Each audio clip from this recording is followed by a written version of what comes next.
ಆಕಾಶವಾಣಿ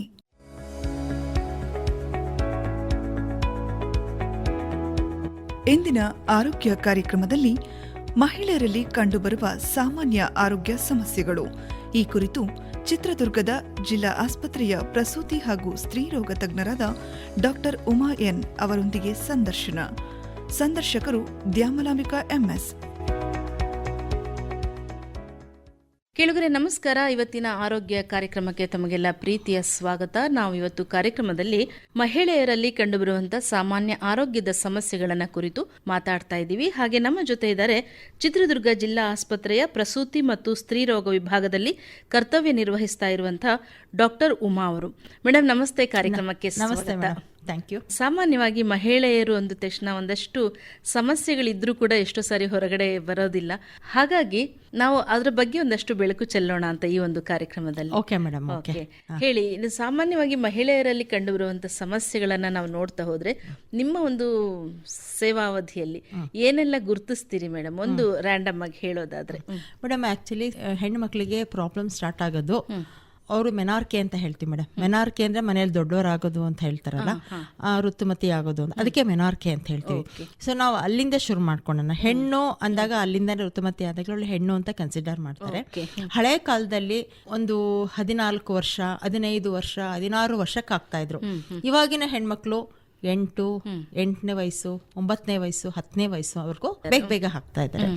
ಇದಕ್ಕೆ ಕಾರಣ ಮೊದಲೇನು ಅಂತಂದ್ರೆ ಮೇಡಮ್, ಈ ಏನು ವಾಟ್ಸಪ್ಪಲ್ಲಿ ಅಥವಾ ಏನು ಮಾಹಿತಿ ತಗೊಳ್ತಾ ಇದ್ದಾರೆ ಮಕ್ಕಳು, ಏನು ನೋಡ್ತಾ ಇದ್ದಾರೆ, ಯಾವ ಭಾಗದಲ್ಲೂ ಇಂಟ್ರೆಸ್ಟ್ ತಗೊಂಡು ಏನು ನೋಡ್ತಾ ಇದ್ದಾರೆ ಮನೆಯಲ್ಲಿ ದೊಡ್ಡವರಿಗೆ ಗೊತ್ತಿಲ್ಲ. ಅದು ಒಂದು. ಸೊ ಬೇಗ ಸ್ಟಿಮ್ಯುಲೇಷನ್ ಆಗುತ್ತೆ. ಇನ್ನೊಂದೇನಪ್ಪ ಅಂದರೆ 10 ವರ್ಷದ ಒಳಗಡೆ ಅವ್ರೇನಾದ್ರು ದೊಡ್ಡವರಾದರೆ ಅದು ಅಬ್ನಾರ್ಮಲ್. ಇಮಿಡಿಯೇಟ್ ಆಗಿ ಡಾಕ್ಟರ್ ಹತ್ರ ಬರಬೇಕು. ಅದನ್ನ ನಾರ್ಮಲ್ ಅಬ್ನಾರ್ಮಲ್ ಅಂತ ಪುನಃ ಹೇಳ್ತಾರೆ.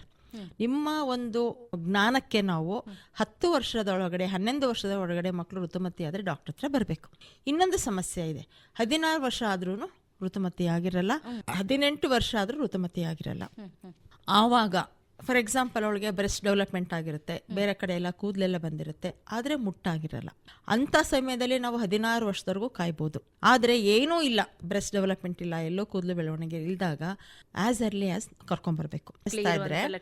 ಕಾಣಿಸ್ತಾ ಇಲ್ಲ ಅಂದ್ರೆ ಇದೇನೋ ಸ್ವಲ್ಪ ಸೀರಿಯಸ್ ಇದೆ ಮ್ಯಾಟರ್, ಯಾವ ಹಾರ್ಮೋನ್ಸ್ ಪ್ರೊಡ್ಯೂಸ್ ಆಗ್ತಾ ಇಲ್ಲ, ಅಥವಾ ಆರ್ಗನ್ಸೇ ಇಲ್ಲ, ಆರ್ಗನ್ಸ್ ಇದ್ರೂ ಅದು ಹೊರಗಡೆ ತರಲಿಕ್ಕೆ ಏನೋ ಅಡ್ಡ ಇದೆ ಅನ್ನೋ ಒಂದು ಸಮಸ್ಯೆಗಳು ಇರಬಹುದು ಅಂತ ಅವರು ಬೇಗ ಆಸ್ಪತ್ರೆಗೆ ಬರಬೇಕು.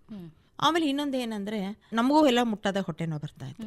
ಸೊ ನಮ್ಮ ಅಜ್ಜಿಯವ್ರ ಹತ್ರ ಹೋಗ್ಬಿಟ್ಟು ಹೊಟ್ಟೆ ನೋವು ಅಂದ್ರೆ ಹೇಳ್ತಾ ಇದ್ರು, ನೋಡಮ್ಮ ಹೆಣ್ಮಕ್ಳಿಗೆ ಹೆರಿಗೆ ನೋವು ಬಂದ್ರೆ ತುಂಬಾ ದೊಡ್ಡ ನೋವು ಬರುತ್ತೆ, ಅದಕ್ಕೆ ಭಗವಂತ ತಿಂಗಳ ಸ್ವಲ್ಪ ನೋವು ಕೊಟ್ಟು ನಿಮ್ಗೆ ರೆಡಿ ಮಾಡ್ತಾರೆ ಅಂತ ಅಜ್ಜಿ ನಮ್ಗೆ ತಲೆ ಸೌರಿ ಹೇಳ್ತಾ ಇದ್ರು. ಇದನ್ನ ಕಾಯಿಲೆ ಅಂತ ತಗೋಬಾರ್ದು ಅಂತ. ಇವಾಗ ಹಂಗಲ್ಲ, ಸ್ವಲ್ಪ ಹೊಟ್ಟೆ ನೋವು ಬಂದ ತಕ್ಷಣ ಸ್ಕೂಲ್ಗೆ ಹೋಗಲ್ಲ, ಕಾಲೇಜ್ಗೆ ಹೋಗಲ್ಲ, ತಂದೆ ತಾಯಿಗಳು ಒಳ್ಳೆ ವೀಲ್ ಚೇರ್ ಮೇಲೆ ಸೀರಿಯಸ್ ಆಗಿದೆ ಅಂತ ಕರ್ಕೊಂಡು ಬರ್ತಾರೆ. ಅದಕ್ಕೆ ಅದನ್ನ ಅವಾಯ್ಡ್ ಮಾಡಬೇಕು ಅಂದ್ರೆ ನಾವು ಮಕ್ಕಳಿಗೆ ನ್ಯೂಟ್ರಿಷನ್ ಕೊಡಬೇಕು. ಒಳ್ಳೆ ಹಾಲು, ಒಳ್ಳೆ ಮಾತು, ಒಳ್ಳೆ ಟೈಮು ಅದೆಲ್ಲ ಕೊಟ್ಕೊಂಡು ಅವ್ರಿಗೆ ಆರ್ಗನೈಸ್ ಮಾಡಿ ಹೇಳಬೇಕು. ಅದಕ್ಕೆ ಇವಾಗ ಕೌನ್ಸಿಲಿಂಗ್ ವೆರಿ ವೆರಿ ಇಂಪಾರ್ಟೆಂಟ್. ಅವ್ರನ್ನ ಆ ಟೈಮಲ್ಲಿ ಸೈಕಾಟ್ರಿಸ್ಟ್ ಹತ್ರ ಕರ್ಕೊಂಡೋಗು, ದೇಹದ ಬೆಳವಣಿಗೆ ಏನಾಗುತ್ತೆ, ಮಾನಸಿಕ ಬೆಳವಣಿಗೆ ಏನಾಗುತ್ತೆ, ಅದನಿಗೆ ನಾವು ಹೇಗೆ ಸ್ಪಂದಿಸಬೇಕು, ಯಾವಾಗ ನಾವು ಡಾಕ್ಟರ್ ಹತ್ರ ಹೋಗಬೇಕು, ಯಾವುದನ್ನ ಸಹಜವಾಗಿ ತಗೋಬೇಕು ಅಂತ ತಿಳ್ಕೊಬೇಕು. ಈಗ ಒಂದ್ ವೇಳೆ ಸಮಸ್ಯೆ ಇದೆ ಅಂತ ಆದ್ರೆ, ಈಗ 16 ವರ್ಷ ಆಯ್ತು, ಯಾವುದೇ ಲಕ್ಷಣಗಳು ಕಂಡು ಬರ್ಲಿಲ್ಲ, ಪರಿಹಾರ ಇದೆಯಾ ಅಂತ? ಪರಿಹಾರ ಇದೆ ಮೇಡಮ್. ಅಂದ್ರೆ ನಾವು ಫಸ್ಟ್ ಹಾರ್ಮೋನ್ ಸ್ಟಡಿ ಮಾಡ್ತೀವಿ, ಫಸ್ಟ್ ಸ್ಕ್ಯಾನ್ ಮಾಡಿಸ್ತೀವಿ, ಯಾಕಂದ್ರೆ ನಮ್ಗೆ ಸ್ವಲ್ಪ ಅದೇ ಬೇಗ ಆಗೋದು. ಸೊ ಸ್ಕ್ಯಾನ್ ಮಾಡಿಸಿದ ಗರ್ಭಚೀಲ ಸರಿ ಇದೆಯಾ, ಗರ್ಭಚೀಲದ ಹೊರಪದರು ಸರಿ ಇದೆಯಾ, ಗರ್ಭನಾಳ ಸರಿ ಇದೆಯಾ, ಅಂಡಾಶಯ ಸರಿ ಇದೆಯಾ ಅಂತ ನೋಡ್ಕೊಳ್ತೀವಿ. ಆಮೇಲೆ ಹಾರ್ಮೋನ್ ಸ್ಟಡಿ ಮಾಡ್ತೀವಿ. ಫಾಲಿಕ್ಯುಲರ್ ಸ್ಟಿಮ್ಯುಲೇಟಿಂಗ್ ಹಾರ್ಮೋನ್, ಲೂಟಿನೈಸಿಂಗ್ ಹಾರ್ಮೋನ್ ಅಂತ ಎಲ್ಲ ಹಾರ್ಮೋನ್ಸ್ ಇರುತ್ತೆ, LHRH ಆ ಥರ ತುಂಬ ಹಾರ್ಮೋನ್ಸ್ ಇರುತ್ತೆ. ಯಾವ ಲೆವೆಲಲ್ಲಿ ಈ ಮಗುಗೆ ತೊಂದರೆ ಆಗಿದೆ, ಹುಟ್ಟು ದೋಷ ಆಗಿದೆ ಕರೆಕ್ಟ್, ಯಾವ ಲೆವೆಲಲ್ಲಿ ತೊಂದರೆ ಆಗಿದೆ, ಹಾರ್ಮೋನ್ಸ್ ಲೆವೆಲಲ್ಲಿ ತೊಂದರೆ ಆಗಿದೆಯಾ, ಅನಾಟಮಿಕಲ್ ಪ್ರಾಬ್ಲಮ್ ಆಗಿದೆ ಅಂತ ನಾವು ಸ್ಟಡಿ ಮಾಡ್ತೀವಿ. ಸ್ಟಡಿ ಮಾಡಿ ಆ ರೋಗಕ್ಕೆ ತಕ್ಕ ಹಾಗೆ ನಾವು ಟ್ರೀಟ್ಮೆಂಟ್ ಕೊಡ್ತೀವಿ. ಹಾಗಂತ ಏನು ಅವರೇನು ಜೀವನ ಪೂರ್ತಿ ಹಾಗೆ ಇರಬೇಕು ಅಂತ ಇಲ್ಲ ಮೇಡಮ್, ಇಲ್ಲ. ಅದಕ್ಕೆಲ್ಲ ಟ್ರೀಟ್ಮೆಂಟ್ ಇದೆ. ಕೆಲವಕ್ಕೆ ಟ್ರೀಟ್ಮೆಂಟ್ ಕೊಡದಿರೋನೂ ಥರ ಇದೆ, ಕೆಲವಕ್ಕೆ ಟ್ರೀಟ್ಮೆಂಟ್ ಇದೆ. 99% ಟ್ರೀಟ್ಮೆಂಟ್ ಇದೆ. ಓಕೆ. ಒಂದು ಹೆಣ್ಮಗು ಅಂದ್ರೆ ನೀವು ಈಗ ಏನ್ ಹೇಳಿದ್ರಿ, ಒಂದು ಪ್ರೌಢಾವಸ್ಥೆಗೆ ಬರುವಂತ ಒಂದು ಘಟ್ಟ. ಆ ಘಟ್ಟದಲ್ಲಿ ಏನೇನು ಕಾಣಿಸ್ಕೊಳ್ಬೇಕಿತ್ತು ಅವು ಕಂಡ್ರೆ ಓಕೆ, ಕಾಣ್ಲಿಲ್ಲ ಅಂದ್ರೆ ಡಾಕ್ಟರ್ನ ಭೇಟಿ ಮಾಡಿ ಸಮಸ್ಯೆಗೆ ಪರಿಹಾರನ ಕಂಡುಕೊಳ್ಳಿ ಅಂತ. ನೆಕ್ಸ್ಟ್ ಹೆಣ್ಣಿನ ಜೀವನದಲ್ಲಿ ಬರುವಂತದ್ದು ಒಂದು ವೈವಾಹಿಕ ಜೀವನಕ್ಕೆ ಕಾಲಿಡುವಂಥದ್ದು, ಆಗ ಗರ್ಭಿಣಿ ಆಗುವಂಥದ್ದು. ಈ ಸಂದರ್ಭದಲ್ಲಿ ಹೆಣ್ಣು ಮಕ್ಕಳಲ್ಲಿ ನಾವು ಗರ್ಭ ಧರಿಸೋದು ಪ್ರಕೃತಿ ಸಹಜವಾದ ಕ್ರಿಯೆ, ಅದೊಂದು ಕಾಯಿಲೆ ಅಲ್ಲ ಅಂತ ಹೇಳಿದ್ರು ಕೂಡ ಕೆಲವೊಂದು ಕಾಳಜಿಯನ್ನ ವಹಿಸಬೇಕಾಗುತ್ತೆ. ಈ ಸಂದರ್ಭದಲ್ಲಿ ಏನೆಲ್ಲ ಕಾಳಜಿಯನ್ನ ವಹಿಸಬೇಕಾಗುತ್ತೆ ಮೇಡಮ್? ಇವಾಗ ಏನಾಗಿದೆ ಅಂದ್ರೆ pre marital sex is allowed ಅಂತ ಹೇಳ್ತೀವಿ. ಸೆಕ್ಷುವಲ್ ಆಕ್ಟಿವಿಟಿಗೆ ಮದುವೆ ಅವಶ್ಯಕತೆ ಇಲ್ಲ ಅನ್ನೋ ಒಂದು ಲೆವೆಲ್ಗೆ ನಮ್ಮ ದೇಶ ಬೆಳೀತಾ ಇದೆ. ಇದು ಬಹಳ ಕೆಟ್ಟ ರೀತಿಯಲ್ಲಿ ನಡೀತಾ ಇದೆ. ಅದಕ್ಕೋಸ್ಕರ ಸೆಕ್ಸ್ ಅನ್ನೋದನ್ನ ದಯವಿಟ್ಟು ಎಲ್ಲ ಟೀನೇಜರ್ಸ್ ಮಕ್ಕಳಿಗೆ ಕೈ ಮುಗಿದು ಬೇಡ್ಕೊತೀನಿ, ಇದು ವೈವಾಹಿಕ ಜೀವನ ಆದ್ಮೇಲೆನೆ ಇದನ್ನ ಶುರು ಮಾಡ್ಕೊಳ್ಳಿ, ಮೊದಲನೇದು. ಆಮೇಲೆ ತಂದೆ ತಾಯಿಗಳಿಗೆ ಹೇಳ್ಬೇಕಂದ್ರೆ ಮಿನಿಮಮ್ ಅವಳಿಗೊಂದು ಡಿಗ್ರಿ ಮಾಡಿಸ್ಲೇಬೇಕು. ವಿದ್ಯಾಭ್ಯಾಸ ಇಲ್ಲದ ಜೀವನ ನಿರಾಸ ಜೀವನ. ಯಾಕಂದ್ರೆ ಈಗ ಗಂಡ ಸಾಕ್ತಾನೆ, ಓಕೆ, ದಟ್ ಈಸ್ ಅಗ್ರಿ. ಆದ್ರೆ ಅವನು ಜೊತೆಲಿ ಇರ್ಬೇಕಲ್ಲ. ಆರೋಗ್ಯ ಬಂದಾದ್ರೂ ದೂರ ಇರ್ಬೋದು, ಏನಾದ್ರು ತಾಪತ್ರೆಗಳು ಬಂದು ದೂರ ಇರ್ಬೋದು, ಡೈವರ್ಸ್ ಆಗಿ ದೂರ ಇರ್ಬೋದು. ಸೊ ನಾವು ಮಾನಸಿಕವಾಗಿ, ಧನಾತ್ಮಕವಾಗಿ, ಸಕಾರಾತ್ಮಕವಾಗಿ ಫುಲ್ ಒಂದು ಹುಡುಗಿ ಬೆಳವಣಿಗೆ ಆದ ಮೇಲೆ ಅವಳಿಗೆ ಮದುವೆ ಮಾಡಬೇಕು. ಅವಾಗ ಏನಾಗುತ್ತೆ, ಅವಳಿಗೆ ಬರೋ ಸಮಸ್ಯೆಗಳನ್ನ ತಾನೇ ಸಾಲ್ವ್ ಮಾಡ್ಕೊಳ್ತಾಳೆ. ಅವಳಿಗೆ ಜ್ಞಾನಿ ಆಗಿರ್ತಾಳೆ. ಯಾವ ಸಮಸ್ಯೆಗೆ ಯಾರನ್ನ ಮೀಟ್ ಮಾಡಬೇಕು ಅದರಿಂದ ಪರಿಹಾರ ಅವಳೇ ತಿಳ್ಕೊಳ್ತಾಳೆ. ಇದು ತಂದೆ ತಾಯಿಗಳ ಕರ್ತವ್ಯ. ಅದನ್ನ ಫಸ್ಟ್ ಮಾಡಬೇಕು. Next comes marriage. ಮ್ಯಾರೇಜ್ ಅಲ್ಲಿ 2 ತರ ಇದೆ ಮೇಡಮ್. ಒಂದು ತಂದೆ ತಾಯಿಗಳು ಯೋಚನೆ ಮಾಡಿ ಮಾಡೋ ಮ್ಯಾರೇಜು, ಇನ್ನೊಂದು ಲವ್ ಮ್ಯಾರೇಜ್ ಅಂತ. ಮ್ಯಾರೇಜು ಯಾವುದೇ ಮಾಡಿದ್ರು ಸಮಸ್ಯೆಗಳಿಲ್ಲ ಅನ್ನೋಂಗಿಲ್ಲ, ಇದ್ದೇ ಇರುತ್ತೆ. ಸೊ ವೈವಾಹಿಕ ಜೀವನ ಆದ್ಮೇಲೆ ಆ ಹುಡುಗಿಗೆ 21 ವರ್ಷ ಆದ್ಮೇಲೆ ಮದ್ವೆ ಆದ್ರೆ ಗರ್ಭಿಣಿ ಆಗ್ಲಿಕ್ಕೆ ತೊಂದರೆ ಅಷ್ಟೊಂದಿರಲ್ಲ. ಚಿಕ್ಕ ವಯಸ್ಸಲ್ಲಿ ಅಂದ್ರೆ 18 ತುಂಬಿದ್ರೂ ಆದಷ್ಟು ಗರ್ಭಿಣಿ 21-22 ವಯಸ್ಸಾದ್ಮೇಲೆ ಅವಳು ದೇಹ ಸಂಪೂರ್ಣತೆ ಬೆಳವಣಿಗೆ ಆದ್ಮೇಲೆ, ಜೊತೆಗೆ ಮಾನಸಿಕವಾಗೂ ನಾನೊಂದು ಮಗುನ ಹೆರಬಲ್ಲೆ, ನಾನು ಪ್ರೆಗ್ನೆಂಟ್ ಆಗಬಲ್ಲೆ, ನಾನು ಡೆಲಿವರಿ ಮಾಡಿಸ್ಕೋಬಲ್ಲೆ, ಆ ಮಗುನ ನಾನು ಸಾಕಬಲ್ಲೆ, ನನ್ನ ಗಂಡ ದುಡಿತಾನೆ ಅಥವಾ ನಾನು ದುಡಿತೀನಿ, ನನಗೆ ಸಪೋರ್ಟ್ಸ್ ಇದೆ ಅಂದಾಗ ಅವಳು ಪ್ರೆಗ್ನೆಂಟ್ ಆಗಬೇಕು. ಸುಮ್ಮನೆ ಪ್ರೆಗ್ನೆಂಟ್ ಆಗೋದಲ್ಲ. ಬಂದ್ಬಿಟ್ಟು ನಮಗೆ ಹೊಟ್ಟೆ ತೊಳಿರಿ, ನಮಗೆ ಮಗು ಇವಾಗ ಬೇಕಾಗಿಲ್ಲ, ದಟ್ ಈಸ್ ನಾಟ್ ಕರೆಕ್ಟ್. ಭ್ರೂಣ ಹತ್ಯೆ ಮಹಾಪಾಪ. ನಾವು ಲೀಗಲಿ ಹೇಳಿದ್ರು ಅದ್ರದ್ದು ಬೆನ್ನಿಂದು ನೋವು ಇದ್ದೇ ಇರುತ್ತೆ. ಡಾಕ್ಟರ್ಗೂ ಇರುತ್ತೆ, ಪೇಷಂಟ್ಸ್ಗೂ ಇರುತ್ತೆ. ಭ್ರೂಣ ಹತ್ಯೆ ಮಾಡಿದಂತ ಅದು ಪಾಪ ಪ್ರಜ್ಞೆ ಕಾಡುತ್ತೆ ಡಾಕ್ಟ್ರೆ? ಖಂಡಿತ. ನಾವು ಸ್ಕ್ಯಾನ್ ಅಲ್ಲಿ ಎಲ್ಲ ನೋಡ್ತೀವಲ್ಲಪ್ಪ, ಹಾರ್ಟ್ ಬೀಟ್ ಬಂದಿರುತ್ತೆ, ಕೈಕಾಲ ಅಲ್ಲಾಡಿಸ್ತಾ ಇರುತ್ತೆ ಅಂತಮ್ಮ. ಆಕ್ಚುಲಿ ಲೀಗಲಿ ನಮ್ಗೆ 20ನೇ ವಾರದವರೆಗೂ ಮಾಡ್ಬೋದು ಅಂತ ಹೇಳ್ತಾರೆ. ಬಟ್ ನಾವು ತಾಯಿಗಳು, ನಾವು ಅಜ್ಜಿಗಳು, ನಾವು ಹೆಂಗಸರು, ಅದೆಲ್ಲದು ಇರುತ್ತಲ್ವಾ. ಏನೋ ಒಂದು ಅನಿವಾರ್ಯ ಕಾರಣದಿಂದ ಭ್ರೂಣ ಹತ್ಯೆ ಆದ್ರೂ ಕೂಡ ಒಂದಷ್ಟು ಮನಸ್ಸಲ್ಲಿ ಅದು ಉಳ್ಕೊಂಡ್ಬಿಟ್ಟಿರುತ್ತೆ. ಖಂಡಿತ. ನಾವು ಪೇಷಂಟ್ಸ್ ಯಾವ ರೀತಿ ಹೇಳ್ತೀವಿ ಅಂದ್ರೆ, ನೋಡಮ್ಮ, ನಾನು ಡಾಕ್ಟ್ರು, ಅದು ಜಿಲ್ಲಾ ಆಸ್ಪತ್ರೆ ಡಾಕ್ಟರ್, ಗೌರ್ಮೆಂಟ್ ಡಾಕ್ಟರ್, ನಮಗೆ ಕೆಲವು ಮಾಡಲೇಬೇಕು, ಅನಿವಾರ್ಯತೆ.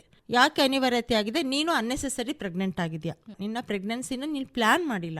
ಪ್ಲಾನ್ ಮಾಡದೇ ಇರೋದ್ರಿಂದ ನನ್ನ ಹತ್ರ ತೊಂದರೆ ಮಾಡ್ತಾ ಇದೆಯಾ. ನಾನೇನು ಸರ್ಕಾರದ ಕೆಲಸ, ದೇವರ ಕೆಲಸ ಅಂತ ಹೇಳಿ ಮಾಡಿ ನಾನು ಕೈ ತೊಳ್ಕೊಳ್ತೀನಿ, ಬಟ್ ನೀನು ಅಲ್ವಾ. ಅದಕ್ಕೋಸ್ಕರ ದಯವಿಟ್ಟು ಈ ಒಂದು ವಿಚಾರದಲ್ಲಿ ಬಹಳ ಸೂಕ್ಷ್ಮತೆ ಇರಬೇಕು. ಇವಾಗ ಕಾಪರ್ ಟೀಸ್ ಬಂದಿದೆ, ನಿರೋಧ್ ಬಂದಿದೆ, ಟ್ಯಾಬ್ಲೆಟ್ಸ್ ಬಂದಿದೆ, ಇಂಜೆಕ್ಷನ್ಸ್ ಇದೆ. ಇದನ್ನೆಲ್ಲ ಸೌಲಭ್ಯ ಪಡೆದು ನಮ್ಮ ಕೈಯಿಂದ ಕೃತ್ಯವನ್ನ ಮಾಡ್ದಂಗೆ ನೀವು ನೋಡ್ಕೊಳ್ಳಿ, ನಮ್ಮ ಹತ್ರನೂ ಮಾಡಿಸ್ದಂಗಿರ್ಲಿ. ಫ್ಯಾಮಿಲಿ ಪ್ಲಾನಿಂಗ್ ಬಗ್ಗೆ ಹೇಳಿದಾಗ ಇವಿಷ್ಟು ಒಂದಷ್ಟು ವಿಧಾನಗಳಿದೆ ಅಂದ್ರೆ, ಈ ಮಧ್ಯೆ ಇನ್ನೊಂದು ಇದೆ, ಏನೊಂದು ಇದು ಋತುಚಕ್ರ ಇರುತ್ತಲ್ವಾ, ಆ ಮಧ್ಯದ ಒಂದು ಸಮಯ ಇದೆ ಅಲ್ವಾ, ಏನೋ ಒಂದು ಅಂಡಾಣು ಬಿಡುಗಡೆ ಆಗೋ ಓವ್ಯುಲೇಷನ್ ಪೀರಿಯಡ್. ಆ ಟೈಮಲ್ಲಿ ಕೂಡ ಆ ಒಂದು ಗರ್ಭವನ್ನ ಧರಿಸೋದಕ್ಕೆ ಆಗದೆ ಇರೋ ಹಾಗೆ ಮಾಡ್ಕೊಳ್ಬಹುದು ಅನ್ನುವಂಥ. ಮೇಡಮ್, ಸೇಫ್ ಪೀರಿಯಡ್ ಅಂತ ಹೇಳ್ತೀವಿ. ಮುಟ್ಟಾಗಿ 10 ದಿವಸದಿಂದ 20 ದಿವಸದವರೆಗೂ ನಾವು ಸೆಕ್ಸ್ ನ ಮಾಡಬಾರ್ದು, ಆಟದನ್ನ ಸೇಫ್ ಪೀರಿಯಡ್ ಅಂತೀವಿ. ಬಟ್ ಇನ್ನೊಂದು ನಮ್ಮಲ್ಲಿ ಇಂಗ್ಲಿಷ್ ಪ್ರಾವರ್ಬ್ ಇದೆ, safe period is not always safe ಅಂತ. ಸುರಕ್ಷಿತವಾಗಿರೋ ಪೀರಿಯಡ್ ಯಾವಾಗಲೂ ಸುರಕ್ಷಿತವಾಗಿರೋದಿಲ್ಲ. ಯಾಕಂದ್ರೆ ಇದು ಪ್ರಕೃತಿ, ಇದು ಎಲ್ಲವೂ ನಮ್ಮ ಕೈಲಿರೋದಿಲ್ಲ. ನಾವು ಒಂದು ಲೆವೆಲ್ಗೆ ಸ್ಟಡಿ ಮಾಡ್ಬೋದು, ಅದು ನಮ್ಮ ಅಧೀನದಲ್ಲಿ ಪ್ರಕೃತಿ ಇಲ್ಲ. ಪ್ರಕೃತಿ ಅಧೀನದಲ್ಲಿ ನಾವು ನಡೀತಾ ಇದೀವಿ. ಓಕೆ ಮೇಡಮ್, ಈಗ ಗರ್ಭ ಧರಿಸೋದಕ್ಕಿಂತ ಮುಂಚೆನೆ ಇಷ್ಟೆಲ್ಲ ಒಂದು ಯೋಚನೆಗಳನ್ನ ಮಾಡಬೇಕಾಗುತ್ತೆ. ನಂತರ ಮೇಡಮ್, ಬಸ್ರಿ ಆದ್ಮೇಲೆ ಫಸ್ಟ್ ಡಯಾಗ್ನೋಸ್ ಮಾಡ್ಕೋಬೇಕು ಮೇಡಮ್, ಪ್ರೆಗ್ನೆಂಟ್ ಇದೀವಾ ಇಲ್ಲ ಅಂತ ಅಂದ್ಬಿಟ್ಟು. ಇವಾಗ ಏನ್ ಮಾಡ್ತಾರೆ, ಮೆಡಿಕಲ್ ಸ್ಟೋರ್ ಅಲ್ಲಿ UPT ಕಿಟ್ ಅಂತ ಸಿಗುತ್ತೆ, ಪ್ರೆಗ್ನೆನ್ಸಿ ಕಿಟ್ ಅಂತ ಸಿಗುತ್ತೆ. ಅದನ್ನ ಮಾಡ್ಕೊಂಡೇ ಬರ್ತಾರೆ, ಯಾರಾಗ್ಲಿ ಯೂಶಲಿ ಮಾಡ್ಕೊಂಡು ಬರ್ತಾರೆ. ಸೊ ಮಾಡ್ಕೊಂಡು ಬಂದಾಗ ಅದ್ರ ಮೇಲೆ ನಾವು ಫುಲ್ ಡಿಪೆಂಡ್ ಆಗಿರಬಾರ್ದು. ಅದು ಒಂದ್ಸರಿ ಎಕ್ಸ್ಪೈರಿ ಆಗಿರುತ್ತೆ ಅಥವಾ ಏನೋ ಪ್ರಾಬ್ಲಮ್ ಇರುತ್ತೆ. ಅದಕ್ಕೆ ನಾವೇನ್ ಮಾಡ್ಬೇಕು, ನಾವು ಒಂದೊಂದ್ಸರಿ ಜಿಲ್ಲಾ ಆಸ್ಪತ್ರೆಗೆ ಬಂದಾಗ್ಲಿ ಆಗ್ಲಿ ನಾವು ರಿಪೀಟ್ ಮಾಡ್ಬೇಕು.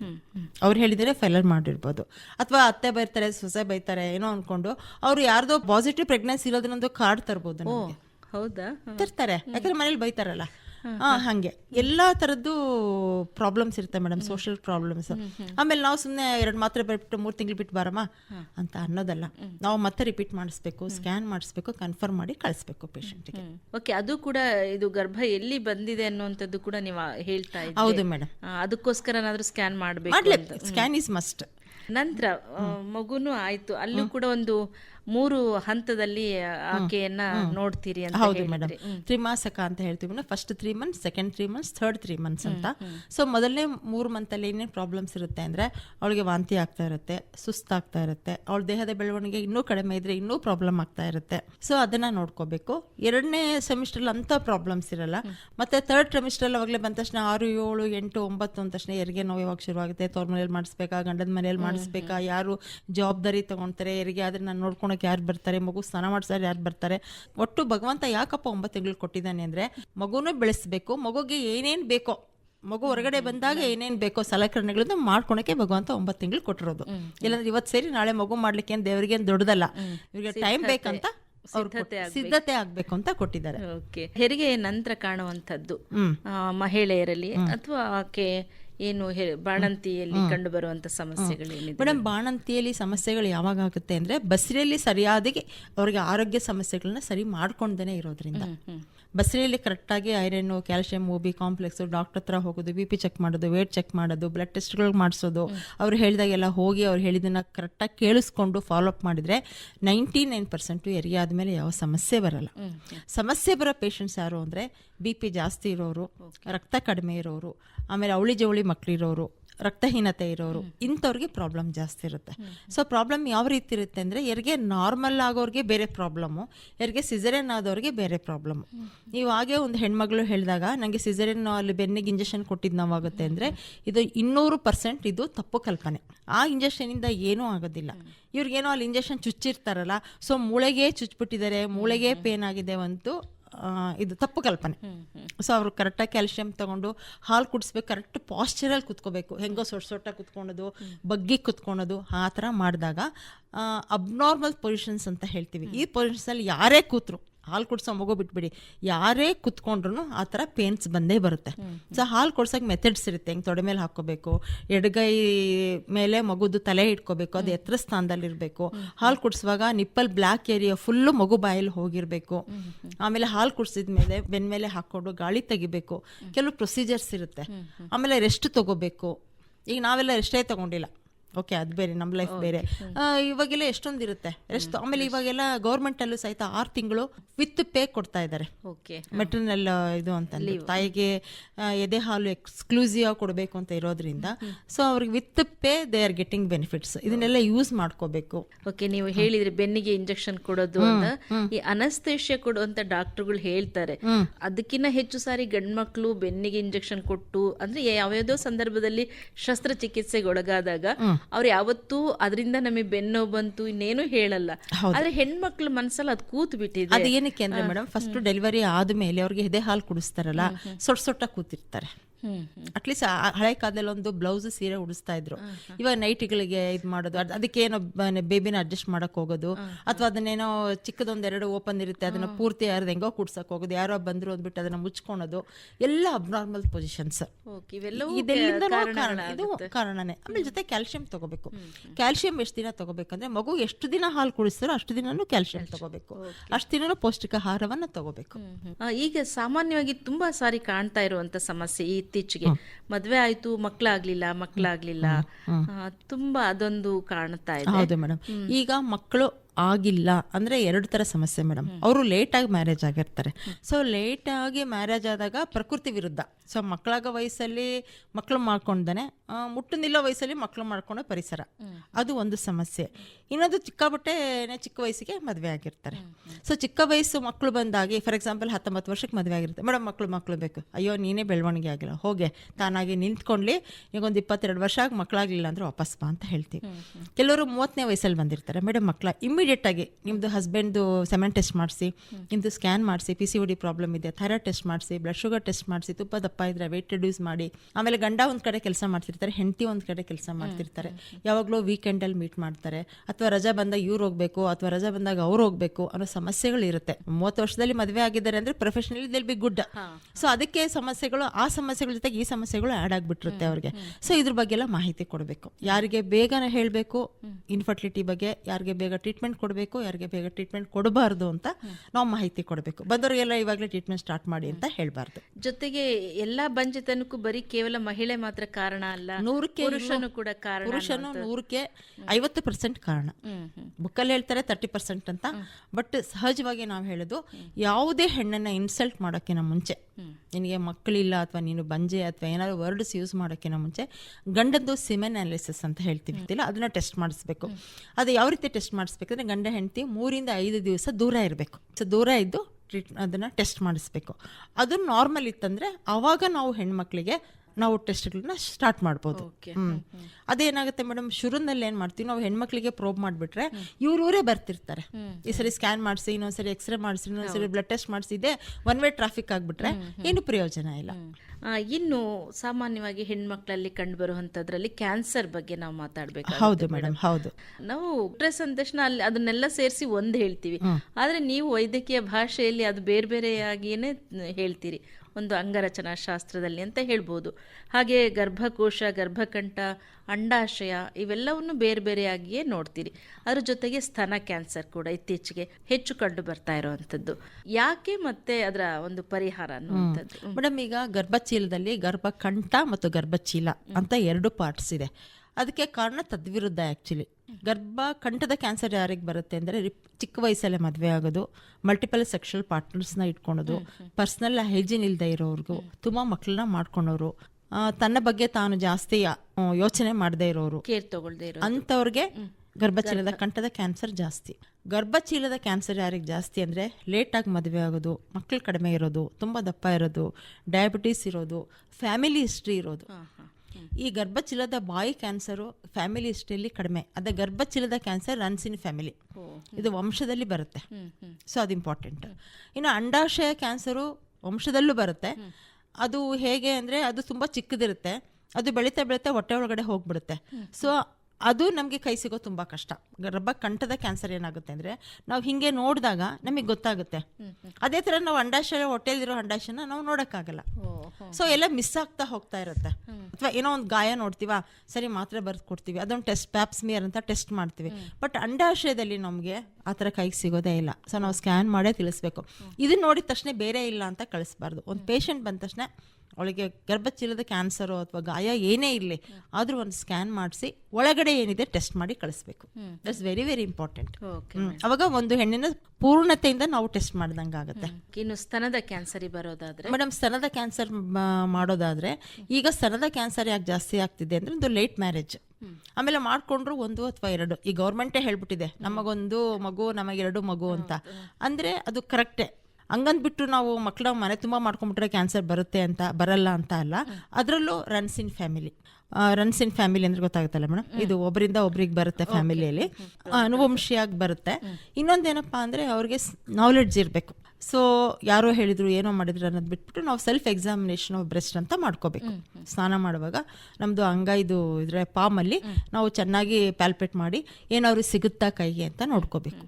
ಏನು ಸಿಕ್ಕಿದ್ರೆ ಇಮಿಡಿಯೇಟ್ ಆಗಿ ಡಾಕ್ಟರ್ ಹತ್ರ ಹೋಗ್ಬೇಕು. ಅವ್ರು ಸ್ಕ್ಯಾನ್ ಆದರೂ ಮಾಡಿಸ್ಬೋದು, ಅಥವಾ ಮ್ಯಾಮೋಗ್ರಾಫ್ ಅಂತ ಇದೆ, ಅದನ್ನಾದ್ರು ಮಾಡಿಸ್ಬೋದು. ಮಾಡಿಬಿಟ್ಟು ಅಲ್ಲಿ ಏನು ಪ್ರಾಬ್ಲಮ್ ಇದೆ ಆಗುತ್ತೆ. ಸೊ ಇವತ್ತು ಹೋಗ್ತೀರಾ ಹಾಸ್ಪಿಟ್ಲಿಗೆ, ಏನೂ ಇಲ್ಲ ಹಂಗಂತ ಹೇಳ್ಬಿಟ್ಟು ಮನೇಲಿ ಇರೋಂಗಿಲ್ಲ. ಆಫ್ಟರ್ 1 year ಒನ್ಸಿಗೆ ನೀವು ಹೌ ಟು ಗೋ. ಅದು ನಿಮಗೆ ಪ್ರತಿ ವರ್ಷ ಆಕ್ಚುಲಿ ಇವಾಗ ಎಷ್ಟಿದೆ ಅಂದರೆ, 1 in 6 months ಹೇಳ್ತಾರೆ. ಇವಾಗ ಟ್ರೆಂಡ್ ಹೆಂಗಿದ್ರೆ 6 ತಿಂಗಳಿಗೆ ಒಂದ್ಸರಿ ಡಾಕ್ಟರ್ ಹತ್ರ ಹೋಗ್ಬೇಕಂತಾರೆ. ನಮಗೆ ಕೈ ಸಿಗದಾ ಇದ್ರೂ ಹೋಗ್ಬೇಕು. ಕೈ ಸಿಕ್ಕಾಗ ಹೋಗೋದು ಓಕೆ, ಕೈ ಸಿಗದಾದಿದ್ದಾಗೂ ಓಕೆ. ನಮ್ದೊಂದು ಪೇಷಂಟ್ ನೋಡಿದ್ದೆ ಮೇಡಮ್, 2 months ಮುಂಚೆ ಆಕೆಗೆ ಸ್ಕ್ಯಾನ್ ಮಾಡಿಸ್ತೆ, 100% ಏನೂ ಇಲ್ಲ. 2 months ಆದಮೇಲೆ ಕ್ಯಾನ್ಸರ್. ಅಷ್ಟು ಚಿಕ್ಕ ಅವಧಿಯಲ್ಲಿ ಈಗ ಕ್ಯಾನ್ಸರ್ ಬರ್ಬೋದು. ಆಮೇಲೆ ಅದಕ್ಕಿಂತ ಮುಂಚೆ ಅವ್ರಿಗೇನು ಗಡ್ಡೆ ಇರಲಿಲ್ಲ, ಕೈಯಲ್ಲಿ ಏನೂ ಸಿಕ್ಕಿರಲಿಲ್ಲ, ಏನೂ ಇರಲಿಲ್ಲ. ಅಂದ್ರೆ ಬೇಗ ಅದು ಸ್ಪ್ರೆಡ್ ಆಗ್ಬಿಟ್ಟಿದೆ ಅಂತ. ಅಲ್ಲ ಮೇಡಮ್, ಅದು ಬಂದಿರುತ್ತೆ ಅಷ್ಟು ಫಾಸ್ಟ್ ಆಗಿ ಬರುತ್ತೆ. ಅಷ್ಟು ಬೇಗ ಇವಾಗ ನಾವು ಬೆಳವಣಿಗೆ ಹೇಳ್ತೀವಲ್ಲ, ಹೊಂದಿರುತ್ತೆ. ಈಗ ಅದು ಹೇಳ್ತಾರಲ್ಲ ಮೇಡಮ್, ತೆಂಗಿನಕಾಯಿ ಈಗ 1 ವರ್ಷಕ್ಕೆ ಬೆಳೆಯುತ್ತೆ, ಅದೇನೋ ಹೇಳ್ತಾರಲ್ಲ, ಆ ಟೈಪು. ಈಗ ಪ್ರಕೃತಿನೂ ಈ ತರ ಇದನ್ನೂ ಸಹಿತ ಬೆಳೆಸುತ್ತೆ, ಅದನ್ನೊಂದೇ ಅಲ್ಲ. ಓಕೆ, ಒಂದಿಷ್ಟು ಮೋಸ ಆಗ್ಬಿಡುತ್ತೆ ಎಲ್ಲೋ ಅಂತ. ಆಗುತ್ತೆ ಮೇಡಮ್, ಆಗುತ್ತೆ. ನೀವು ಹೆಲ್ತ್ ಬಗ್ಗೆ ಕಾನ್ಶಿಯಸ್ ಇಲ್ಲ ಅಂದ್ರೆ ಡೆಫಿನೆಟ್ ಆಗಿ ಮೋಸ ಆಗುತ್ತೆ, ನೋಡ್ಕೊಂಡ್ಲೇಬೇಕು. ಓಕೆ, ಇನ್ನು ಹೆಣ್ಮಕ್ಳಲ್ಲಿ ಸಾಮಾನ್ಯವಾಗಿ ಕಂಡು ಬರುವಂತದ್ದು ಮೂಳೆ ಸವೆತ ಅನ್ನುವಂಥದ್ದು. ನೀವು ಆಗ್ಲೇ ಹೇಳಿದ್ರಿ ಕ್ಯಾಲ್ಸಿಯಂ ಬಗ್ಗೆ ತುಂಬಾ ಹೇಳಿದ್ರಿ, ತಗೊಳ್ಳೇಬೇಕು ಅಂತ. ಆದ್ರೂ ಕೂಡ ನಾವು ಹೇಳ್ತೇವೆ ಮಕ್ಕಳಿಗೆ ಹಾಲು ಕೊಟ್ಟರು, ಹಾಗಾಗಿ ಹೆಣ್ಮಕ್ಳಲ್ಲಿ ಒಂದಿಷ್ಟು ಕ್ಯಾಲ್ಸಿಯಂ ಕೊರತೆ ಆಗುತ್ತೆ, ಮೂಳೆಗಳು ಸವಿಯುತ್ತೆ ಅಂತ. ಹೌದಾ, ಅಥವಾ ಅದು ಕೂಡ ಹೀಗೆ ಮಿತ್ತ? ಮೂಳೆ ಸಮೇತ ಮೂಳೆ ಸವೆತ ಮಿತ್ತಲ್ಲ, ಅದು ಒಂದು ಕಾಯಿಲೆನೆ. ಅದು ಕ್ಯಾಲ್ಸಿಯಂ ಕೊಡೋದ್ರಿಂದಾನೇ, ಹಾಲು ಕೊಡೋದ್ರಿಂದ ಕ್ಯಾಲ್ಸಿಯಂ ಯಾಕೆ ಕಡಿಮೆ ಆಗುತ್ತೆ ಅಂದ್ರೆ, ಹಾಲಲ್ಲಿ ಮಗುಗೆ ಕ್ಯಾಲ್ಸಿಯಂ ಬರುತ್ತೆ, ಬಟ್ ತಾಯಿನೇ ನೋಡ್ಬೇಕಲ್ಲ. ನಾವು ಹಾಲು ಕೊಡೋದಾ ಇದ್ರೆ ಕ್ಯಾಲ್ಸಿಯಂ ಕಡಿಮೆ ಆಗುತ್ತೆ ಅಂತ ಹಾಲು ಬಿಡಕ್ಕಾಗಲ್ಲ, ಮಗು ನೋಡ್ಲೇಬೇಕು, ನಮ್ಮ ಕರ್ತವ್ಯ. ಅದಕ್ಕೆ ಸರಿಯಾಗಿ ಕ್ಯಾಲ್ಸಿಯಂ ಹಾಲು ತಾಯಿ ಕೊಟ್ಕೊಡಿದ್ರೆ ಏನೂ ಆಗಲ್ಲ ಮೇಡಮ್. ಓಕೆ, ಚೆನ್ನಾಗಿರ್ತಾರೆ ಅಂತ. ಹಾಗಾಗಿ ಈಗ ನಾವು ಒಂದು ಹಂತವಾಗಿ ಬರ್ತಾ ಇದೀವಿ, ಏನೊಂದು ಋತು ಪ್ರಾರಂಭ ಆಗುತ್ತೆ ಅಲ್ಲಿಂದ ಬರ್ತಾ ಇದೀವಿ ನೋಡ್ಕೊಳ್ತಾ ಬರೋದಾದ್ರೆ, ಕೊನೆಗೆ ಮೆನೋಪಾಸ್ ಅನ್ನುವಂಥದ್ದು, ಋತುಬಂಧ ಅನ್ನುವಂಥದ್ದು ಕೂಡ ಮಹಿಳೆಯನ್ನ ಸಾಮಾನ್ಯವಾಗಿ, ಅದು ಪ್ರಕೃತಿ ಸಹಜವಾಗಿದ್ರೂ ಕೂಡ ಒಂದಷ್ಟು ತೊಂದರೆಗಳಾಗುತ್ತೆ. ಆ ಸಮಯದಲ್ಲಿ ಆಕೆಗೂ ಕೂಡ ಒಂದಷ್ಟು ಆತಂಕ ಆಗುತ್ತೆ, ಖಿನ್ನತೆಗೆ ಹೋಗ್ತಾಳೆ, ಇವೆಲ್ಲವೂ ಇರುತ್ತೆ. ಈ ಸಮಯದಲ್ಲಿ ಹೇಗೆ ಮೇಡಮ್ ಆ ಋತುಬಂಧ ಅನ್ನುವಂಥದ್ದನ್ನ ಸಹಜವಾಗಿ ಅನುಭವಿಸೋದು? ಅಥವಾ ಸಹಜವಾಗಿ ಅನುಭವಿಸ್ಬೇಕು ಅಂದ್ರೆ ನಾವು ನಮ್ಮ ಕರ್ತವ್ಯದಲ್ಲಿ ನಿರತರಾಗಿರ್ಬೇಕು. ಅಯ್ಯೋ ನಂಗೆ ಮುಟ್ನಿಲ್ತಪ್ಪ, ಮುಟ್ನಿಲ್ತು, ಏನೋ ಒಂದು ಫೀಲಿಂಗ್, ಸೆಕ್ಷುವಲ್ ಫೀಲಿಂಗ್ ಇರ್ಬೋದು, ಗಂಡನ ಜೊತೆ ದೇಹಿಕ ಸಂಬಂಧದ ಬಗ್ಗೆ ಫೀಲಿಂಗ್ ಇರ್ಬೋದು, ಬಟ್ ಅದಕ್ಕೂ ಯಾವ ಸಂಬಂಧನೂ ಇಲ್ಲ. It is the psychology. ನಿಮ್ಗೆ ಬೇಕಾ ಯು ಕ್ಯಾನ್ ಹ್ಯಾವ್ ಸೆಕ್ಸ್, ಅದಕ್ಕೇನು ಏಜ್ ಲಿಮಿಟ್ ಇಲ್ಲ. ಒಂದು ಇನ್ನೊಂದೇನಪ್ಪ ಅಂದ್ರೆ, ಈಗ ಮುಟ್ಟು ನಿಂತಾಗ ಹಾರ್ಮೋನಲ್ ಇಂಬ್ಯಾಲೆನ್ಸ್ ಆಗುತ್ತೆ, ಆಗಲ್ಲ ಅಂತ ನಾನು ಹೇಳಲ್ಲ, ಆದ್ರೆ ಅದ್ರ ಬಗ್ಗೆ ಗಮನ ಜಾಸ್ತಿ ಕೊಡಬಾರ್ದು. ಈಗ ಹೇಗೆ ಹೂ ಹರಳುತ್ತೆ, ಇವಾಗೇನೋ CC ಕ್ಯಾಮ್ರಾ ಇದೆ, ನೋಡ್ತೀವಿ ಹೂ ಹರಳುತ್ತೆ ಅಂತ. ಮೊದ್ಲು ಎಲ್ಲಿ ಹೂ ಹರಳೋದು ಹೆಂಗ್ ಗೊತ್ತಾಗ್ತಿತ್ತು? ರಾತ್ರಿ ಮಲಗುವಾಗ ಮೊಗ್ಗಿತ್ತು, ಬೆಳಗ್ಗೆ ನೋಡುವಾಗ ಅದು ಹೂ ಆಗ್ತಿತ್ತು. ಅಷ್ಟು ಸಹಜವಾಗಿ ನಾವ್ ಇದನ್ನೆಲ್ಲ ತಗೋಬೇಕು. ಅಷ್ಟು. ಆಮೇಲೆ ನಾವ್ ಎಷ್ಟು ವರ್ಷ ಬದುಕ್ತಿವಲ್ಲ ಮೇಡಮ್. ಆಮೇಲೆ ಈಗ ನೋಡಿ 47 ಇಯರ್ಸ್ ಆನ್ ಅಂಡ್ ಅವರೇಜ್ ನಮ್ದು ಮುಟ್ಟು ನಿಲ್ಲುತ್ತೆ. ನಾವಿನ್ನು ಆ ಕಡೆ 40 ವರ್ಷ ಬದುಕ್ತಿವಲ್ಲ, ಹ್ಯೂಮನ್ 100 ವರ್ಷ ಅಲ್ಲ ಮೇಡಮ್. ಸೊ ನಾವ್ ಹೇಗಿಟ್ಕೋಬೇಕು ಹೆಲ್ತ್? ಹೌದಲ್ಲ, ಹೇಗಿಟ್ಕೋಬೇಕು? ಆ ಒಂದು ಕಾನ್ಸೆಪ್ಟ್. ನಾವು ಲಾಂಗ್ ಡ್ಯೂರೇಷನ್ ಅಲ್ಲಿ ಬದುಕಬೇಕು, ನಾವು ಇನ್ನೊಬ್ಬರಿಗೆ ಹೊರೆ ಆಗ್ಬಾರ್ದು, ನಮ್ಮನ್ನ ಯಾರು ಕೀಳಾಗಿ ಕಾಣಬಾರ್ದು, ನನ್ನ ಆರೋಗ್ಯ ನಾನು ನೋಡ್ಕೋಬೇಕು, ನಾನು ಫ್ರೀಯಾಗಿ ಓಡಾಡ್ಕೊಂಡಿರ್ಬೇಕು, ಚೆನ್ನಾಗಿ ಡ್ರೆಸ್ ಮಾಡ್ಕೋಬೇಕು, ನಾನು ನೋಡ್ತಾ ಇದ್ರೆ ಇವ್ರ ತರ ಇರ್ಬೇಕಪ್ಪ ಅಂತ ಅನ್ಸ್ಬೇಕು. ಆ ತರ ಜೀವನ ನಾವು ಮಾಡ್ಬೇಕು ಅಂದ್ರೆ ನಾವು ಫೌಂಡೇಶನ್ ಅಲ್ಲೇ ನಾವು ನೋಡ್ಕೊಂತ ಹೋಗ್ಬೇಕು. ಈಗ ತಂದೆ ತಾಯಿಗಳನ್ನ 20 ವರ್ಷದವರೆಗೂ ನೋಡ್ತಾರೆ, ನಾವಿನ್ನೇನು 18 ವರ್ಷಕ್ಕೆ ಹಾಸ್ಟ್ಲಿಗೆ ಹೋದವರು. ಬಟ್ ತಂದೆ ತಾಯಿಗಳು ಯೂಶಲ್ ಆಗಿ ಒಂದು ಮದುವೆ ಆಗೋರ್ಗು ಒಂದು ಹೆಣ್ಮಗದೊಂದು ನ್ಯೂಟ್ರಿಷನ್ ಅಂತ ಹೇಳಿರ್ತಾರೆ. ಇವ್ರ ಮಾತು ಕೇಳಿದ್ರೆ, ಇವ್ರು ಜಂಕ್ ಫುಡ್ ತಿನ್ಕೊಂಡಿದ್ರೆ ನಾವೇನೋ ಮಾಡೋಕ್ಕಾಗಲ್ಲ. ಆಮೇಲೆ ಸೆಲ್ಫ್ ರೆಸ್ಪೆಕ್ಟ್ ಬಂದಾಗ, ಒಂದು ಮದುವೆ ಅಂತ ಆದ್ಮೇಲೆ, ಒಂದು ಮನೆ ಸೊಸೆ ಅಂತ ಆದ್ಮೇಲೆ, ಜವಾಬ್ದಾರಿಗಳನ್ನ ನೋಡ್ಕೊಂಡಾದ್ರೂ ಅವ್ರ ಆರೋಗ್ಯದ ಬಗ್ಗೆ ಗಮನ ಕೊಡ್ತಾ ಹೋಗ್ಬೇಕು.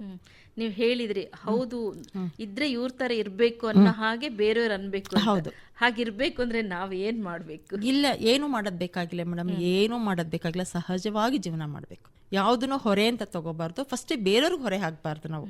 That is very very important. ನಾವು ಬೇರೆಯವ್ರಿಗೆ, ಅಯ್ಯೋ ನನ್ನ ಮಗನ ನಾನು ಸಾಕ್ದೆ, ಅವ್ನು ಇಂಜಿನಿಯರ್ ಮಾಡಿದೆ, ತಿಂಗಳಿಗೆ 2 ಲಕ್ಷ ದುಡಿತಾ ಇದ್ದಾನೆ, ನನಗೆ ಅವನೇ ನೋಡ್ಕೋಬೇಕು ಅನ್ನೋದಲ್ಲ. ಆ ಕಾನ್ಸೆಪ್ಟ್ ಬಿಡ್ಬೇಕು. ನಾನು ಆರೋಗ್ಯವಾಗಿರ್ಬೇಕು, ನನ್ನ ಕಾಲ ಮೇಲೆ ನಾನು ನಿಂತ್ಕೋಬೇಕು, ನನ್ನ ಮಗ ನಾನು ನೋಡ್ಕೋಬೇಕು ಅಂತಿಲ್ಲ, ನಾನೇ ಅವ್ನು ನೋಡ್ಕೋಬೇಕು ಅನ್ನೋ ಫೀಲಿಂಗ್ ಅಲ್ಲಿ ಬರಬೇಕು. ಒಂದು ಇಂಡಿಪೆಂಡೆಂಟ್ ಆಗಿ ಬದುಕಬೇಕು ಅನ್ನುವಂಥದ್ದು ಇರಬೇಕು ಮೇಡಮ್. ಈ ಋತುಬಂಧಕ್ಕೆ ಬಂದ್ವಿ, ಮೋಸ್ಟ್ಲಿ ಅಲ್ಲಿಗೆ ಒಂದು ಮಹಿಳೆಯನ್ನ ಕಂಪ್ಲೀಟ್ ಆಗಿ ನೋಡ್ತೇವೆ ನಾವು, ಪ್ರಾರಂಭದಿಂದ ಅಲ್ಲಿವರೆಗೂ ಅನ್ನುವಂಥದ್ದು ಆಕೆಯ ಜೀವನದಲ್ಲಿ ಅದೊಂದು ಭಾಗವಾಗಿ ನೋಡಿದಾಗ ಇವಿಷ್ಟನ್ನು ನಾವು ಒಳಗೊಂಡು ನೋಡ್ತೇವೆ. ಇದ್ರ ಮಧ್ಯೆ ಕೂಡ ಸಾಕಷ್ಟು ಆರೋಗ್ಯದ ಬಗ್ಗೆ ಬೇರೆ ಬೇರೆ ಕಾರಣಗಳು, ಬೇರೆ ಬೇರೆ ಸಮಸ್ಯೆಗಳು ಬರಬಹುದು. ಸಮಯದ ಮಿತಿಯಲ್ಲಿ ನಾವು ಇಷ್ಟು ಮಾತಾಡೋದಕ್ಕೆ ಸಾಧ್ಯ ಆಗಿದೆ. ಒಟ್ಟಾರೆಯಾಗಿ ಒಬ್ಬ ಮಹಿಳೆ, ನೀವು ಹೇಳಿದ್ರಿ ಈಗಾಗಲೇ, ಒಂದು ಚೆನ್ನಾಗಿರ್ಬೇಕು ಅಂತಂದರೆ ಆಕೆ ಗೌರವಿಸ್ಕೊಳ್ಬೇಕು ಫಸ್ಟು ಅನ್ನುವಂಥದ್ದು. ಕೊನೆಯದಾಗಿ ಒಂದು ಮಾತಲ್ಲಿ ಹೇಳೋದಾದರೆ, ಒಬ್ಬ ಮಹಿಳೆ ಒಂದು ಪರಿಪೂರ್ಣಳಾಗಿ ಇರಬೇಕು ಅಂದರೆ ಹೇಗಿರಬೇಕು ಮೇಡಮ್? ಈಗ ಸಂಸಾರ ಅಂತ ಬಂದಾಗ ತಾಳ್ಮೆ, ಪ್ರೀತಿ ಇರಬೇಕು. ಈಗ ಟೀನೇಜ್ ಮಕ್ಳಿರ್ತಾರೆ, ವಯಸ್ಸಾಗಿರೋರು ಇರ್ತಾರೆ, ಈಗ ನಾವೇ ವರ್ಕಿಂಗು ಅಥವಾ ನಮ್ಮ ಗಂಡನೂ ವರ್ಕಿಂಗು, ಅಲ್ಲಿ ತಾಳ್ಮೆ ಅಂತ ಇರಬೇಕು. ಆಮೇಲೆ ನಮಗೆ ಅಸಿಸ್ಟೆಂಟ್ ಬೇಕಾದ್ರೆ ತಗೋಬೇಕು ಮೇಡಮ್. ನಾನೇ ಮಾಡ್ತೀನಿ, ನಾನೇ ಕಸ ಗುಡಿಸ್ತೀನಿ, ನಾನೇ ನೆಲ ಒರೆಸ್ತೀನಿ, ನಾನೇ ಪತ್ರ ತೆಗ್ದು, ನಾನೇ ಅಡುಗೆ ಮಾಡ್ತೀನಿ, ಅದಾಗಲ್ಲ, ಅದಲ್ಲ ಅದು ಜೀವನ. We should share. ಅವಾಗ ಏನಾಗುತ್ತೆ, ಅದಕ್ಕೆ ಸಂಸಾರ ಅಂತ ಹೇಳಿದ್ರು. ನಾನೊಬ್ಳೆ ನಾನೆಲ್ಲ ಮಾಡ್ಕೊಂಡಿದ್ರೆ ಮದ್ವೆ ಯಾಕಾಗ್ಬೇಕು, ಹಂಗೆ ಇರ್ಬೋದಲ್ಲ ಅಲ್ವಾ? ಸೊ ಯಾವಾಗಲೂ ಶೇರಿಂಗ್ ಇರಬೇಕು. Thank you madam. Thank you. ಕೇವಲ ಒಬ್ಬ ಪ್ರಸೂತಿ ಮತ್ತು ಸ್ತ್ರೀ ರೋಗ ತಜ್ಞರಾಗಿ ಅಲ್ಲದೆ ಒಂದಷ್ಟು ಮನಸ್ಸಿನ ಮೇಲೂ ಪರಿಣಾಮ ಬೀರುವಂತ ಮಾತುಗಳನ್ನು ಆಡಿದ್ದೀರಿ. ಧನ್ಯವಾದಗಳು. Okay madam. ಓಕೆ. ಇದುವರೆಗೂ ಮಹಿಳೆಯರಲ್ಲಿ ಕಂಡುಬರುವ ಸಾಮಾನ್ಯ ಆರೋಗ್ಯ ಸಮಸ್ಯೆಗಳು ಈ ಕುರಿತು ಚಿತ್ರದುರ್ಗದ ಜಿಲ್ಲಾಸ್ಪತ್ರೆಯ ಪ್ರಸೂತಿ ಹಾಗೂ ಸ್ತ್ರೀ ರೋಗ ತಜ್ಞರಾದ ಡಾಕ್ಟರ್ ಉಮಾ ಎನ್ ಅವರೊಂದಿಗೆ ಸಂದರ್ಶನ ಕೇಳಿದಿರಿ. ಸಂದರ್ಶಕರು ದ್ಯಾಮಲಾಂಬಿಕಾ MS.